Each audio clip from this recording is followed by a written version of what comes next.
புது வருஷத்தை செலிப்ரேட் பண்றதுக்காக ஹாலிடேஸ்ல சுசாயோட வீட்டை எல்லாம் டெக்கரேட் பண்ணிட்டு இருக்காங்க. அப்ப சுசாயா அவங்க அம்மா கிட்ட, அம்மா எனக்கு இந்த நியூ இயருக்கு ஒரு புது ஷூ வாங்கி தரீங்களான்னு கேட்டா, ஹே போன மாசம் தானே நீ ஒரு ஷூ வாங்கினா, அம்மா அம்மா இது புது இயருக்கு புதுசா ஒன்னு வாங்கணும், லக்கியா இருக்கும் இல்லையான்னா, சரி சரி அடம் பிடிக்காத, உனக்கு பிடிச்சதா பார்த்து நீயா வாங்கிக்கன்னு சொல்ல, அப்ப சுசாயா அவங்க அப்பா கிட்ட கண்ணை காட்டி, அம்மா ஹாப்பியா இருக்காங்க, இப்பவுமே உங்களுக்கு என்ன வேணுமோ கேட்டு வாங்கிக்கங்கன்னா, பொண்டாட்டி எனக்கு ஒரு புது பெல்ட் வாங்கி தரியான்றாரு. யோ புருஷா, அவ குழந்தை புள்ள, அவ கேக்குற மாதிரியே நீயும் கேக்குற, சரி சரி வாங்கி தரேன் அலாதுன்னு சொல்ல, இதையெல்லாம் போட்டோ எடுத்து சுசா ஷாங்லூராங்க அனுப்பிச்சு, நாங்க நியூ இயருக்கு செலிப்ரேஷனுக்காக ரெடி ஆகிட்டு இருக்கோம், நீ என்னடா பண்றேன்னா, நான் படிச்சிட்டு இருக்கேன்றான். அடுத்த நாள் சுசாய் சமையல்ல அவங்க அப்பா அம்மா கூட சேர்ந்து ஹெல்ப் பண்ணி, ஷாங்லூராங்க நான் இன்னைக்கு என் அம்மா அப்பாவோட சேர்ந்து சமைச்சேன் தெரியுமா, நீ அம்மாவோட சேர்ந்து சமைப்பியானா, இல்ல என்னோட வீட்டுல நான் எப்பவுமே படிச்சுட்டே இருக்கணும்னு தான் நினைப்பாங்கன்னு சொல்றான். ஆனா அவங்க அம்மா அவன் தம்பியோட ஜாலியா டைம் ஸ்பெண்ட் பண்ணி ஒன்னா சேர்ந்துலாம் சமைச்சிட்டு இருக்காங்க.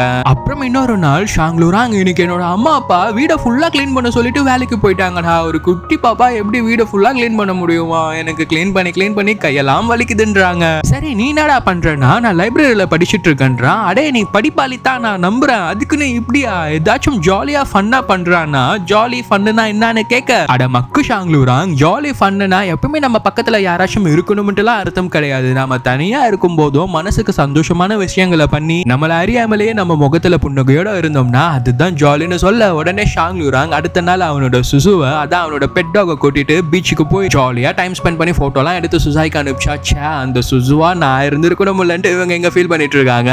சுசாய்க்கும் இந்த ஒரு மாசம் ரொம்ப லாங்கா போற மாதிரி ஃபீல் பண்ணி எப்பம்டா திரும்ப ஷாங்லூராங்க பாப்போம்னு யோசிச்சிருக்காங்க. அவங்க யோசிச்ச மாதிரியே ஷாங்லூராங்க அவன் ஊர்லயே பாக்குறதுக்காக ஒரு சிச்சுவேஷன் ஒன்று வரப்போகுது. அது என்னன்றது நெக்ஸ்ட் பார்ட்ல பார்ப்போம். மீண்டும் சப்ஸ்கிரைப் பண்ணாம பார்த்துட்டு இருக்கவங்க சப்ஸ்கிரைப் பண்ணிக்கோங்க.